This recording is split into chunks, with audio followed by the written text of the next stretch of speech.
Hey guys, just gonna do this quick video here, kind of going over the Development League and what it is, why we're doing it, the way we're doing it, and what you're actually gonna be scored on. So the point of the Development League is to get you ready to be able to compete against the pros. We want you to be able to be comfortable up there going through routines that you have put together without having to worry about, oh, I'm not doing 2-10 bottle, 3-10 bottle, blah, blah, blah, blah, blah.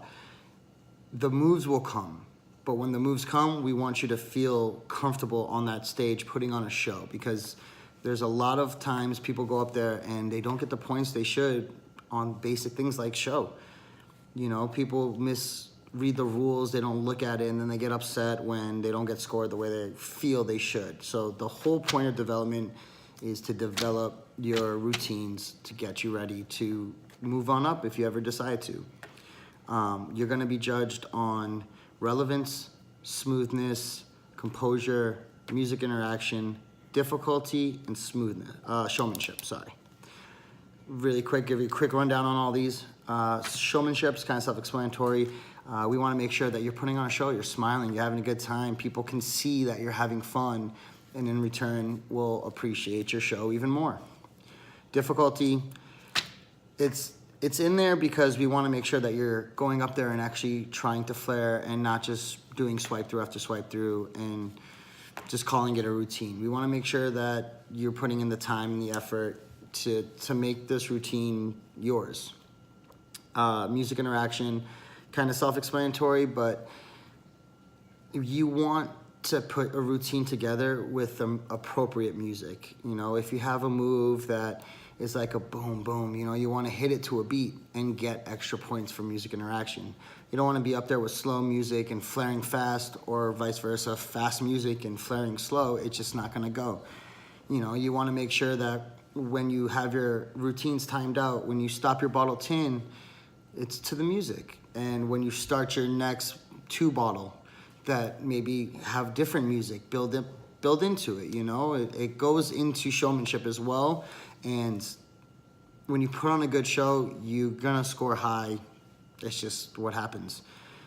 Composure, the main thing with composure is when you're on stage and if you drop, what your face says about how you feel about you dropping.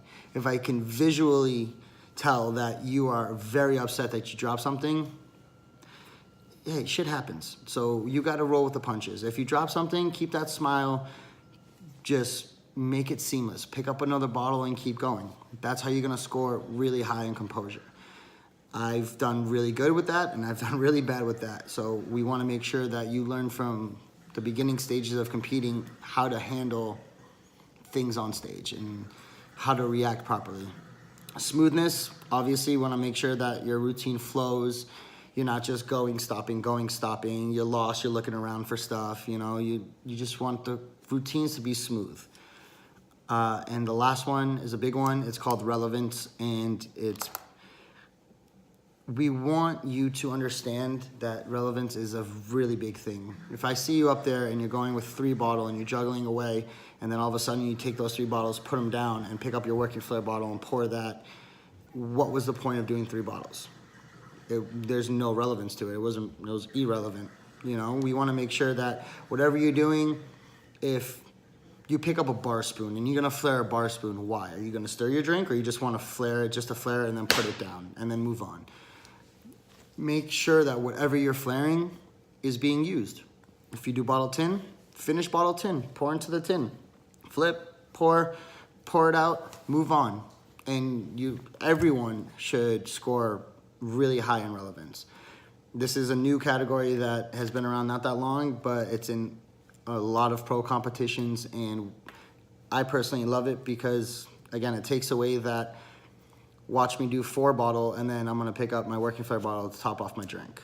Pour them. If you're gonna flare them, pour them. Very simple.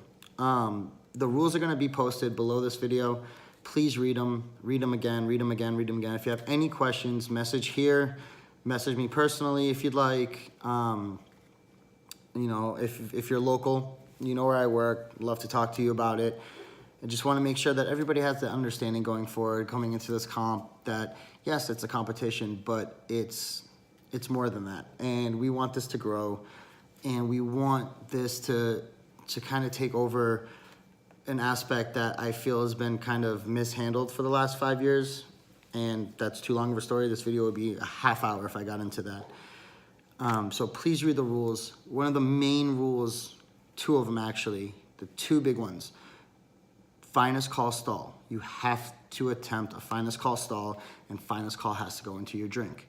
It is a main sponsor, and we need to show them love. The other one, whatever songs you pick for your routine, no curse words, no swearing, nothing inappropriate. We're at GameWorks. It's a family place. We're gonna make sure that it's understood across the board. If your music starts, we hear a curse word, we hear a swear, we're literally gonna stop your song, kick you off stage, and disqualify you. That goes for the development, and it goes for pros as well. It's just something that we can't tolerate. And if we ever wanna be able to have another class or a comp at GameWorks, we have to make sure that everybody understands this to the best of their ability. It's not that hard. Download the edited version, please. And that's it. So any questions, you already know, and we'll see you in a couple weeks.